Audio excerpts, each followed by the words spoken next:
Hello दोस्तों, पिछली video में हमने पाकिस्तान के बदनामे जमाना लियारी गैंग के सरबराह रहमान डकैत की कहानी सुनी थी। रहमान डकैत की दी हुई मौत।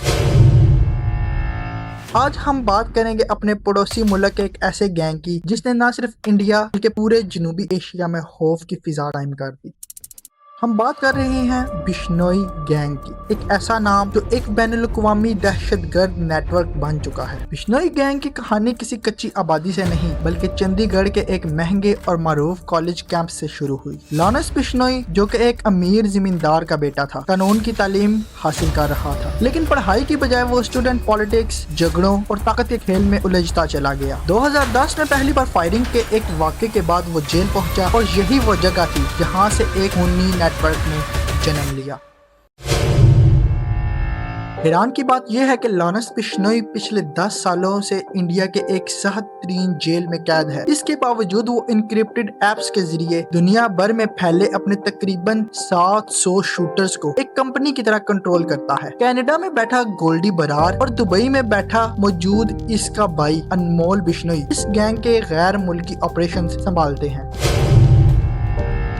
साल 2022 में इस गैंग के मशहूर पंजाबी गुलकार सिद्धू मूसेवाला को दिन दिहाड़े कत्ल करके सबको हिला के रख दिया। फिर 2024 में मुंबई के ताकतवर सियासतदान बाबा सिद्दीकी का कत्ल हुआ और दिसंबर 2025 में अपने ही एक बागी साथी को मारकर ये पैगाम दिया गया, बिश्नोई गैंग में गद्दारी की सजा सिर्फ मौत।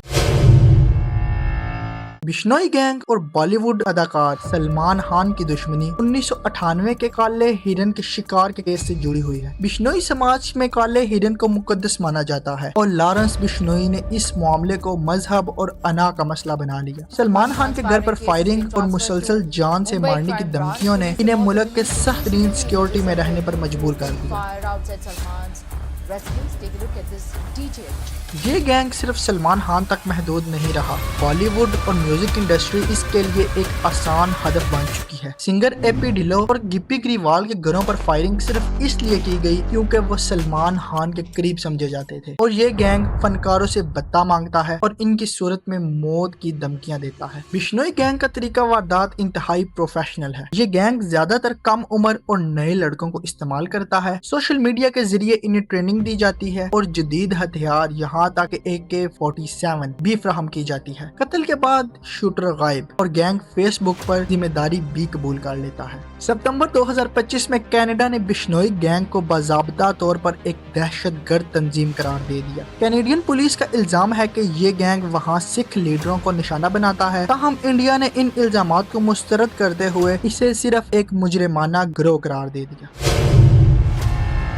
दिसंबर 2025 में अमेरिकी इदारे FBI ने भी इस गैंग के खिलाफ बड़ा ऑपरेशन शुरू किया। कैलिफोर्निया में एक अहम रुकन की गिरफ्तारी ने साबित कर दिया कि अब भी ये गैंग आलमी एजेंसियों के रडार पर है। बैंक अकाउंट्स फ्रीज कर दिए गए और बैनुल-अक़वामी छापे भी मारे गए। बिश्नोई गैंग की दुश्मनी सिर्फ पुलिस से नहीं बल्कि इंडिया के दूसरे बड़े गैंग्स, खास तौर पर बम्बीहा गैंग से भी है। इन गैंग्स वॉर्स में सैकड़ों नौजवान जान से हाथ धो बैठे। अब तक 2025 के आखिर में खुद गैंग के अंदर भी बहुत सारी लड़ाइयाँ हो चुकी हैं। ये गैंग इंस्टाग्राम और फेसबुक को एक मुकम्मल PR नेटवर्क की तरह इस्तेमाल करता है। बेरोजगार और मासूम नौजवान को गैंगस्टर बनने का ख्वाब दिखाकर इन्हें किराए के कातिलों में बदल दिया जाता है। लॉरेंस बिश्नोई खुद को मजहबी मुहाफिज के तौर पर पेश करता है ताकि हमदर्दियाँ हासिल की जा सके। इंडियन एजेंसी NIA ने ऑपरेशन टेरर गैंग नेक्सस के तहत भरपूर कार्रवाइयां भी की। फाइनेंसिंग, व्हाइट कॉलर मददगार, हथियार सप्लायर भी गिरफ्तार किए। सरहद पार मुंशियात और असले की स्मगलिंग पर भी सख्त नजर रखी गई। दिसंबर 2025 में बिश्नोई गैंग अपनी तारीख के सबसे बड़े आलमी दबाव का सामना कर रहा है। दुनिया भर की इंटेलिजेंस एजेंसियां मिलकर इस नेटवर्क को खत्म करने की कोशिश कर रही हैं। लॉरेंस बिश्नोई आज भी जेल में है, लेकिन इसका फैलाया हुआ खौफ आहिस्ता आहिस्ता टूट रहा है। तो दोस्तों, क्या टेक्नोलॉजी के इस दौर में एक मुजरिम का जेल में पूरी दुनिया को कंट्रोल करना सिस्टम की सबसे बड़ी नाकामी नहीं? अपनी राय कमेंट्स में जरूर दें। वीडियो को लाइक करें, चैनल को सब्सक्राइब करें और बताएं अगली वीडियो किस मौजू पर हो। अल्लाह हाफिज।